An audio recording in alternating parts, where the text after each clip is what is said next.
All right, let's jump right in. Today we're looking at something that honestly feels like it was ripped straight out of a sci-fi novel, but it's actually a very real, absolutely fascinating piece of software. We're doing a deep dive explainer on the complete technical specification and the hardened source code for the May 2026 Consensus Hypervisor.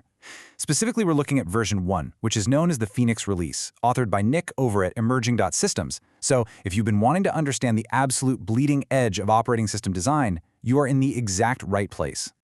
Now, just to make sure we don't get completely lost in the weeds of this really dense C++ code base, here's our roadmap. We're going to hit 4 main areas. First, the sovereign thesis. Second, recursive phase folding. Third, memory bus speed. And finally, we'll wrap up with number 4, the sovereign shell. Okay, let's go. Starting off with Section 1, the sovereign thesis, a foundational break from the past. Okay, to truly get what the Phoenix release is doing, we have to understand the philosophy driving every single line of its code. And there's this brilliant quote right from the spec that hits the nail on the head. It says, "It treats the physical machine not as a calculator, but as a topological lens." I mean, pause right there. That is a massive paradigm shift. For decades, we've thought of computers as, well, calculators, right? They take an input, do some arithmetic, spit out an output. But the Consensus Hypervisor totally reframes the purchase of the hardware. It uses the machine as a literal lens to focus and mathematically fold data through a manifold. Think about it this way. Traditional computing runs on the von Neumann architecture. Your hard drive is completely separated from your CPU, so data has to be ferried back and forth between them like cargo on a really slow train. But the consensus architecture, it mathematically unifies those storage and execution layers. And doing this unlocks 2 things that were basically thought impossible: forensic invisibility, meaning there's absolutely zero traditional digital footprint, and what the spec calls sub-Shannon storage efficiency. Which brings us nicely to Section 2, recursive phase folding, or as it's subtitled here, the storage miracle. So what is this storage miracle exactly? Well, it boils down to this completely staggering compression ratio, over 1,000 to 1. Now, if you're familiar with standard zip file compression, 1,000 to 1 ratio on complex operating system data is mathematically absurd. It's literally like trying to parallel park a full-grown blue whale into a Mini Cooper. No way, right? But remember, we're not using standard computing paradigms anymore. We are using a topological lens. Let's look at the real-world maths they give us in the source material to see how this actually works out. If you take 10 terabytes of original, structured OS data, the Consensus Hypervisor reduces the whole shebang down to a roughly 3 gigabyte physical residue journal. 3 gigabytes? How on earth does it do that? Well, the methodology is pretty clear. The core engine probes exactly 2,048 noise candidates per byte. It uses a context accumulator and these position-aware CRCs, basically super advanced mathematical error checkers, to disambiguate the data. It searches those noise candidates for the perfect mathematical resonance, and it only records the tiny little corrections, or what it calls the residues, that are needed to magically recreate that original data. And if you dig into the code, you'll actually see this mapped out in a function named phasefold. It's basically a step-by-step evaporation of that massive 10 terabyte volume. Step 1 is the first evaporation layer, where it runs that CRC disambiguated search, turning raw data into a tiny stream of corrections. But wait, it doesn't stop there. Step 2 feeds that first layer of corrections back into the manifold for a second evaporation. And Step 3 does it again. Looking at the bare metal C++ code, you can see it allocating shrinking buffers. It goes from 4096 bytes for layer 1 down to 1024 for layer 2, and finally to just 256 bytes for layer 3. This recursive feeding loop is exactly how you end up with that impossibly small, final, recursively folded residue. Moving right along to Section 3, memory bus speed, and this wild H010G1R RAM architecture, or, hologram. Now, any computer scientist looking at this is going to immediately ask a really obvious question.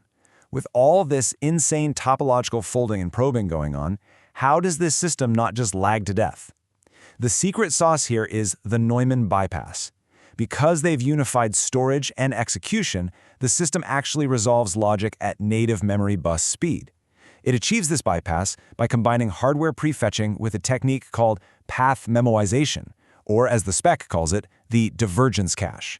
So instead of recalculating these massive mathematical folds every single time you need data, the system just remembers the spatial neighborhood of the data. And look at this incredible metric, 7 out of 8. When you're doing sequential data reads, the divergence cache literally skips 7 out of 8 topological hops. The memory tracker looks at its route, checks the physical blocks, and goes, oh wait, I already know this path. By caching the physical index of these complex mathematical routes, the CPU overhead completely plummets. This is what makes native speed logic resolution totally viable on standard, off-the-shelf hardware. And all of this underlying math culminates in what the topology.hpp file calls the holographic fetch protocol. So the operating system asks for a virtual address. Boom, the holographic fetch function runs. It checks the divergence cache, calculates the resonance, traverses the manifold, and basically instantly returns a 128-bit value. This fetch protocol is the absolute heartbeat that drives the entire Neumann bypass. All right, finally, let's head into Section 4, the sovereign shell, grounded in execution. Because it's one thing to talk about abstract topology classes, right? But how does all this translate into something a human being can actually use? Well, when the system boots up, initializes its physical memory, and discovers the PCI hardware, it drops you directly into a hardened shell interface.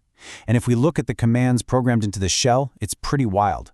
You've got your standard stuff, like ls to list hardware and exit. But then there's a bench command, which literally runs a loop 1,000,000 times just to test the latency of the Neumann bypass we just talked about. Seeing these real commands proves that the Phoenix release isn't just some theoretical pipe dream in a white paper. It is a real, fully functional, bare metal operating environment. I specifically want to zero in on the seal command. When a user types seal, it's not just saving a file like your Mac or PC does. It verifies the physical storage hardware using a completely custom AHCI driver for SATA disks, and then it commits those holographic residues directly via the direct memory access, or DMA queue. The software pumps the DMA queue ring buffer directly to write those ultra-compressed 3 GB residues straight into the physical silicon. It totally bypasses a standard file system. It's incredibly direct, it's brutally efficient, and true to its goal, it leaves absolutely zero standard forensic traces on the disk. Which brings us to a really profound conclusion for today's explainer. By completely ripping up the rulebook on how data maps to hardware using topological lenses and recursive phase folding, the consensus hypervisor achieves true, undeniable forensic invisibility. And that leaves us with a pretty massive question to chew on. If an operating system achieves true forensic invisibility, where there is literally no traditional data to be recovered by authorities or bad actors, what happens to the future of digital security? It's a fascinating and maybe even a slightly unsettling thought for sure, but man, it represents an absolute quantum leap in architectural computer science. Thank you so much for joining me on this deep dive through the Phoenix release. Stay curious, keep exploring, and I'll see you in the next explainer.